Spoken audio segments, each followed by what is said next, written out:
Texas Tech. The Red Raiders soar up the AP rankings. They are now number 13 in the country, and they are facing off against the team in the Baylor Bears that when you look at what Baylor has, right, in terms of everything that the Bears really have right now on their roster from a health perspective, it could get pretty dicey, okay, for Baylor in this matchup. And the reason being is this, is I make sure that I have these stats ready to go for you guys.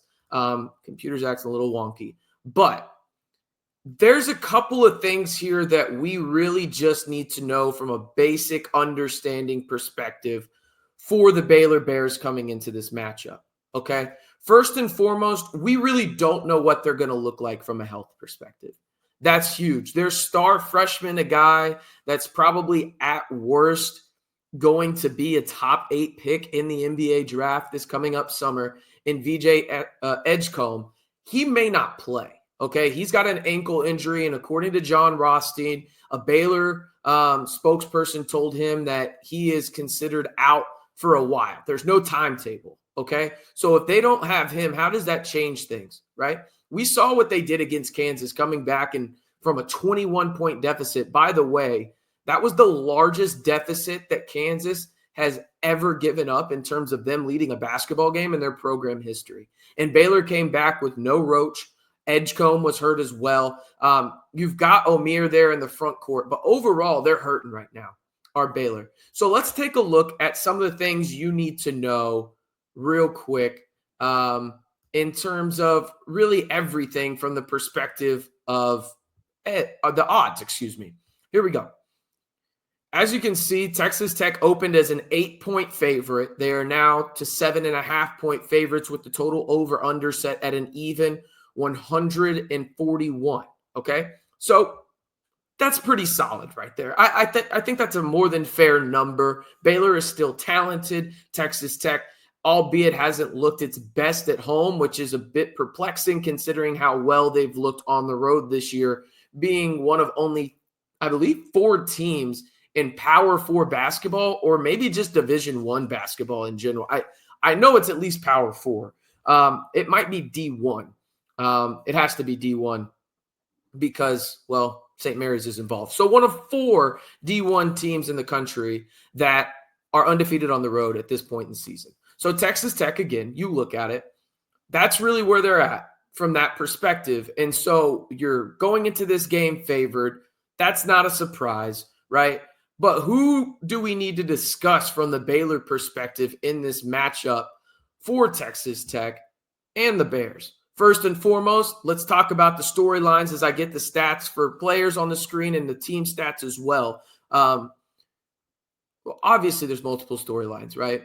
You've got the Scott Drew, Grant McCaslin connection. These two teams have been really the 2 best programs in the state of Texas when it comes to basketball over the past decade, right? That's the truth of the matter. There's not another one that really competes with these 2 teams. Obviously, Baylor got their national championship during the COVID year. We know Texas Tech went to the Final Four, but these 2 programs have been the best in the state, and they obviously have close ties due to the head coaches legit being best friends, okay? So you see it on your screen right there. You've got Omier leading Baylor in quite a bit of categories, including points per game at 15.4, 10.3 rebounds. Remember, he is the guy that started his career at Arkansas State, transferred to Miami, and then now transferred this past year to Baylor after the Bears gave him a bag NIL deal. JT Toppin, much like Omier, is the leader in points per game and rebounds for Texas Tech, with Elijah Hawkins as the leading assist guy. And how good has he been recently, right? How good has Elijah Hawkins been? And then you've got Wright as the leading assist guy for the Baylor Bears. Now, as for points per game and everything like that, team stats, pretty close. 1 point difference in terms of how these teams scored per game. There is a little bit more of a difference in terms of defense. Texas Tech is the better team defensively. They average the same amount of rebounds, virtually 0.2 off. Texas Tech has better ball movement, but Baylor does create more turnovers as they get about 1.1 more steals per game. Now, we look at everything in terms of the Big 12 stats side of things, and I told you guys this is where we were going to go in terms of more of these previews, so let me know if you like them in the comments in terms of the deep dives of all these stats. You can see on your screen in terms of the offensive stats, Texas Tech and Baylor are very close, as we mentioned, in terms of points per game there, but the difference comes down here, where you look and you see Baylor has an 11.3 margin in terms of points scored and points allowed, while Texas Tech has a 16-point difference. That's quite a bit of a difference right there overall. Now, when you look at shooting, we already discussed that a little bit, but that 48.8% is the best in the Big 12. So Texas Tech is the best shooting team in the Big 12 overall from the field, with Baylor coming in as the sixth best team in the said conference. Now, you look at this, the Texas Tech and Baylor aren't too far off in terms of opponent field goal percentage. Baylor allows their opponents 44%, per game in terms of field goal percentage, while Texas Tech, you can see, is number 9 there at 41.4. Now, three-point percentage. We know Texas Tech can shoot the lights out. So can Baylor. Again, this game is going to come down to defense, and this is the biggest difference in this entire matchup for me, because I think both of these teams are going to shoot really well. I think they're going to rebound at virtually the same level.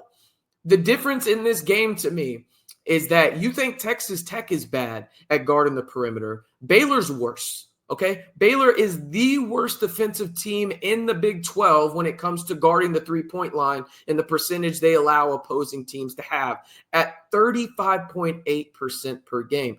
For reference, you can see it on your screen. Texas Tech allows opposing teams to shoot 31.6% from three. That is a vast difference and something that will probably be magnified quite a bit, in the sense that Texas Tech is now, it feels like, in a good spot here where they're not relying on one guy to shoot the lights out three-point wise, right? You got Kerwin Walton coming back alive. You got CA, Chance McMillan. D5 is catching fire a little bit and looking like the D5 that we thought he would be early on, right? Elijah Hawkins. You got multiple guys that can shoot the lights out. And I didn't even mention Kevin Overton, okay? That's going to be the biggest difference in this game, in my opinion, is really going to be if Texas Tech comes out and shoots the way that I think everyone in here watching right now expects them to, this game could get ugly. Like, it could get ugly, especially if Baylor is missing a couple guys. Obviously, that's out of their control. Injuries are injuries. But at the end of the day, you got to take care of business if you're Texas Tech. And this would end up being a quad one victory if Texas Tech were able to win. Now, let's look at some other things in terms of free throws. Texas Tech, 76%. Baylor, not too far off, 3 points difference, right? I don't know how opposing field or free throw percentage is a thing. Doesn't make much sense to me, but Texas Tech and Baylor, it is what it is. They're near the bottom of that right there.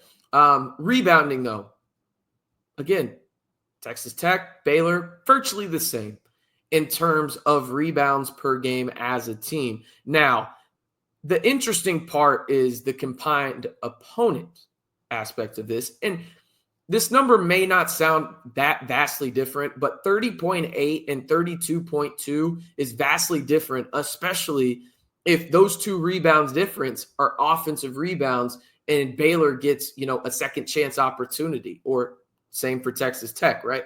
So you look at that, and that's where it comes into effect, where Baylor is not a very good defensive rebounding team, but they are a very good offensive rebounding team, leading the Big 12 conference. Texas Tech kind of middle of the pack in terms of defensive rebounding, while Baylor's near the bottom. But Baylor is good at second chance points. That's where they really make their bread and butter. But again, big difference in this one in terms of the rebounding margin is Texas Tech averages about 6.2 difference in terms of team and then opponent, and then Baylor's at 4.6. So you're talking about 1.5 rebounds. If you can cut out 1.5, let's just call it 2 offensive rebounds for Baylor, that probably cuts out some opportunities for them to score the basketball at a pretty high level, right? Just that's the reality of it. And then you go look at the turnover side of things. The turnover margin is interesting because Baylor is about 1 turnover per game on average difference in terms of the margins compared to Texas Tech. 2.9 for Baylor, Texas Tech down there at 1.95. Now, the assist to turnover ratio is interesting because Baylor's at 1.4, Texas Tech is at 1.54. But how is that skewed in any direction? I think it could go positively or negatively for Baylor in the sense that if you don't have Roach, if you don't have VJ Edgecombe, right? Like, how much more point of emphasis is on Wright to be that leading assist guy for you if you're the Baylor Bears? And what does that look like if Kevin Overton is back for Texas Tech, or if they really, really drive home the point of being hyper aggressive like Texas Tech did against Houston at picking them up in terms of the primary ball handler at half court, right?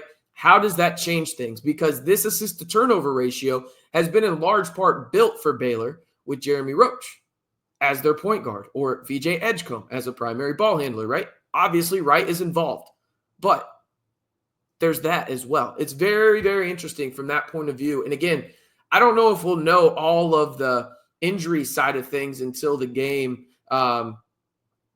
is actually tipped off. I know that I would be really surprised if VJ Edgecombe does play. I would even be a little bit more surprised if Jeremy Roach plays. But again, it's Scott Drew, man. And I know you don't like Baylor. I don't like Baylor.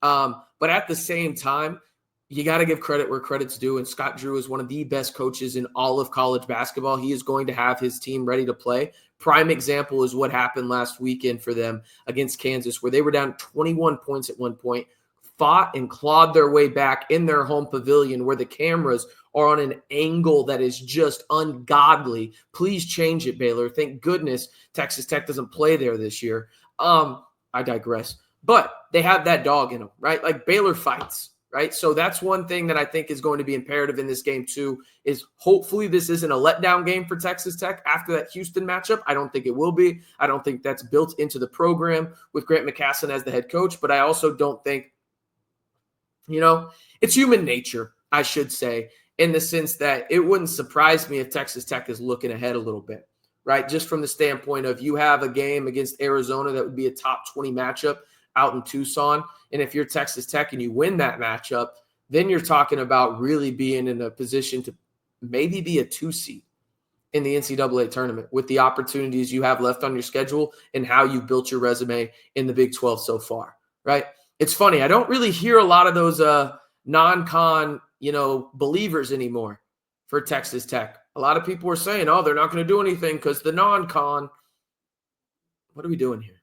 The non-con is like, I wish they would have played a little bit better non-con, but at the end of the day, it doesn't matter when you play in the Big 12 conference. You're going to have every opportunity in the world to prove how good you are, and Texas Tech has done just that so far. So again, let me know in the comments down below your score prediction for Texas Tech and Baylor. Texas Tech, number 13 team in the country. Baylor, the next team outside of the top 25 in the Big 12, receiving 3 votes by the AP poll voters. But let me know your score prediction down on the pinned comment below.